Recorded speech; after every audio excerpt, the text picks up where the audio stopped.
What's going on, everyone? Jeremy here from the Recording. I hope you're having an absolutely wonderful day. If you are, make sure you leave a like on this video.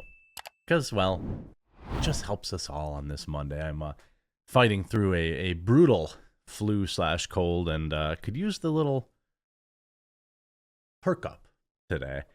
There's a lot of new Bud Light news from over the weekend, including it losing shelf space to competitors in grocery stores as it's just getting dusty on the shelves. And the ad agency who initially connected Bud Light with the fated form of their destruction, Dylan, finally speaking out. Lots of interesting things, and as well as Bud Light essentially admitting defeat, admitting they can't fix this anymore. And that's all because of all of you being so tenacious and being so principled on this. And I'm really, really proud for basically the first ever culture battle win for people who are not on the far left. Quick reminder, Father's Day is about a week away. Coffee Brand Coffee is my company.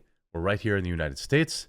We don't do politics. We just do roasted, fresh on demand coffee, tea, and cocoa. And for every holiday, we do our gift boxes, which always sell out. This is the big week. This is when everything gets, flies off the shelves because now people are actually thinking about Father's Day, which is just over a week away.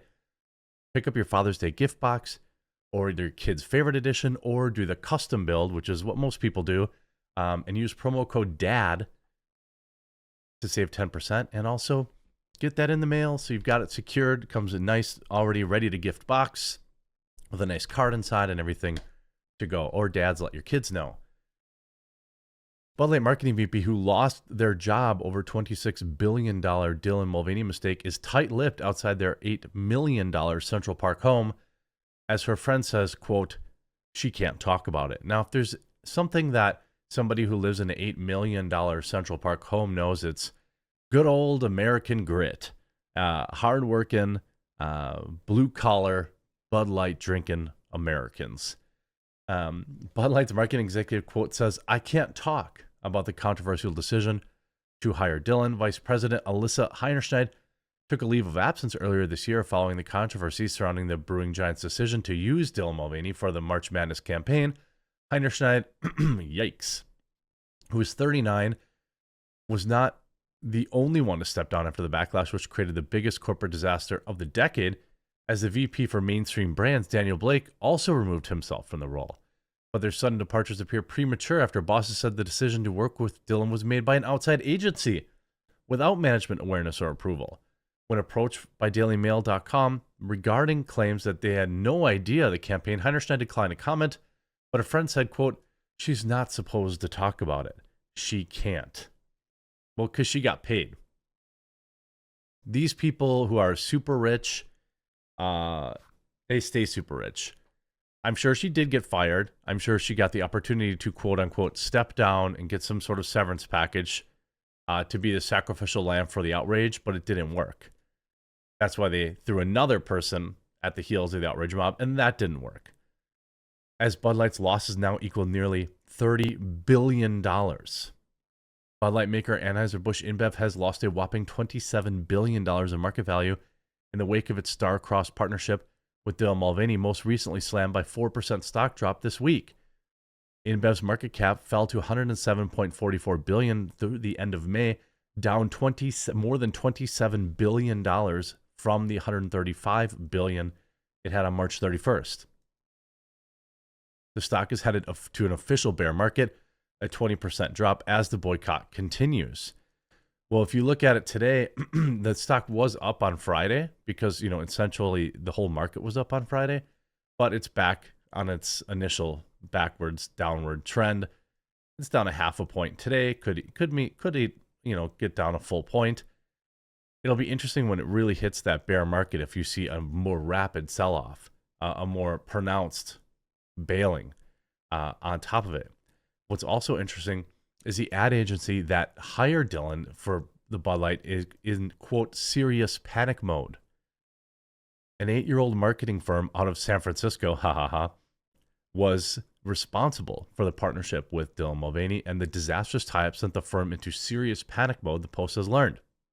Captivate, a San Mateo, California-based firm that pairs social media influencers with major consumer brands, is the outlet that introduced Anheuser-Busch to the 26-year-old biological male, resulting in the viral TikTok video that has since become a textbook case of marketing gone wrong, sources close to the situation said. Nationwide backlash over the video, which unleashed a firestorm when it was posted back on April 1st.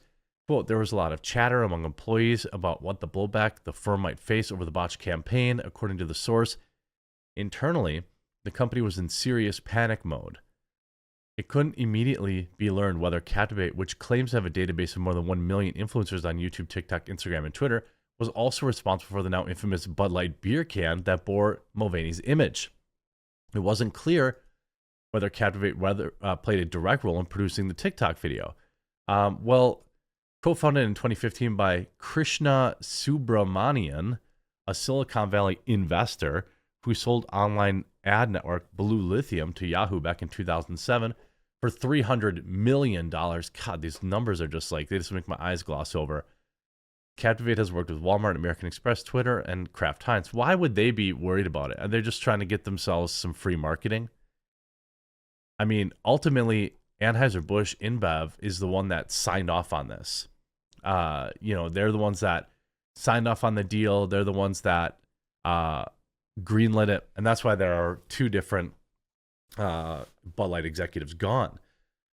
Now, this on top of Bud Light salespeople receiving, quote, middle fingers and car horns as the boycott passes its 7th week. Now, again, I don't love that the people that are just trying to do their job are getting drug into this, but it is what it is. I'm frustrated that this is dragged down as long as it has, the president of Bud Light Distributor reportedly said of the boycott. Well, really, they only have one person to blame, and that's Bud Light. They could have ended this weeks ago. They could have ended this 2 months ago, but they were more concerned about keeping their woke social credit score rating or whatever it's called than actually fixing anything. They could have come out and said, holy moly, did we miss on that? Here's some free beer, everybody. And it would have been over. They could have did that the very next day. But the reality is that they were going to lose. They were worried about losing their ESG score, their EIC score, whatever it is. And so they didn't say anything. And now they haven't tweeted in almost 2 months. They're losing out on the entire summer advertising blitz when beer sales are at an all-time high. Many frontline Bud Light salespeople who rely on commission are also losing out on businesses as a result of the boycott. Quote, this has really, really killed a lot of guys who are commission-based. That's who it's really hurting, one supervisor told ABC. There's nothing they could have done. This was thrown in their faces. I agree, and it sucks for them. More than 7 weeks have passed since Bud Light sales tanked, and it was revealed that the company partner, we already know, good people are going to start leaving. They're quitting now. The boycott is now causing pain all the way down to supply chain. Sales supervisors and distributors for Bud Light told ABC News. Good people are starting to leave, are going to start leaving because they aren't making money. Former Anheuser-Busch InBev executive Anson Freirichs told ABC News. The situation has impacted our people and especially our frontline workers, the delivery drivers, sales representatives, our wholesalers, Bud owners, and servers. Also, at a recent meeting with Bud Light salespeople, the president of distributor in the Midwest reportedly told employees that the boycott will hopefully end soon. None of this is your fault, and none of this is my fault, he said. I'm frustrated that this has dragged down as long as it has, the president of the distributor said. I'm hoping we're moving in the right direction. I don't think that this is a boycott anymore. I think that people are just tired of it. And Budweiser was the straw that broke the woke camel's back in a way, and you see more, this Bud Light would need to, here. This other story, many call for a boycott. Video showing unsold cases of Bud Light at store has gone viral as the brand remains embroiled in controversy. Here you see this story saying, he said that Bud Light would need to disavow Mulvaney to win back customers. I agree with that. Bud Light would need to completely repudiate woke culture and totally disavow Dylan Mulvaney in very clear terms. Manarino said via Twitter DMs.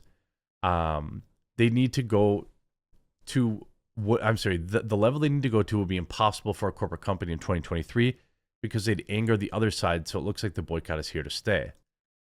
Yeah, I mean that's what it looks like to me. I mean, Bud Light has just given up. In general, they've just given up here. They know that they really can't do what they need to do, or they refuse to do what they need to do, and that's just it for them. I mean, they can't do anything else. And just to recap, so we've seen $30 billion of market cap erased. We've seen all the frontline workers taking all the brunt of the backlash, and the company says nothing. Good people now leaving, getting ready to quit. Drivers quitting the company because they're getting harassed doing their jobs, which again I don't agree with, but it's just the truth. You have a whole lot of these, just everybody getting pummeled. Bud Light sitting on the shelves. It's become a meme at this point. Seeing pictures, I've seen pictures over in the UK people have sent me. And, now suddenly people, articles like this say, "Dear CEOs, please focus on profit, not politics." Only now are we getting articles like this from Bloomberg. I think that the politics is profit for a lot of these companies. And, getting woke, being woke has almost universally been a good business move for people who are publicly traded in particular. This year in 2023, it's a weird year. Suddenly, non-woke, centrist level, just everyday people have kind of had enough of it. And, Bud Light proved to a lot of people that they could be successful. And as of right now, Bud Light has still said nothing on Twitter. They're not going to apologize. They don't want to apologize because they're not actually sorry. They're at a position now where they're just not, I think at this point, can't do it, won't do it. They refuse to tweet. They're just going to fade into, again, this isn't going to go anywhere. This isn't going to stop all summer long. So if they're willing to eat it all summer long, let everyone switch over to Yingling, get everyone, get all the, you're going to see class action lawsuits soon from shareholders who are going to say, look, this is a pretty easy problem to fix. We've seen companies come out and turn it around. Bud Light is refusing to do that, and we've lost all this money. Mark my words, there will be class action lawsuits against these CEOs who are, in my opinion, probably on the take to push a lot of this woke ideology, and they're all acting like they didn't know, but I bet you a lot more of them knew than they'll ever admit. Great job, everyone out there. Make sure to use the link in the description to pick up your Father's Day gift box today, promo code DAD, so you get that reserved and in the mail in time for Father's Day. And we'll talk, if you're new to the channel, by the way, subscribe down below, and we'll talk to you again real soon.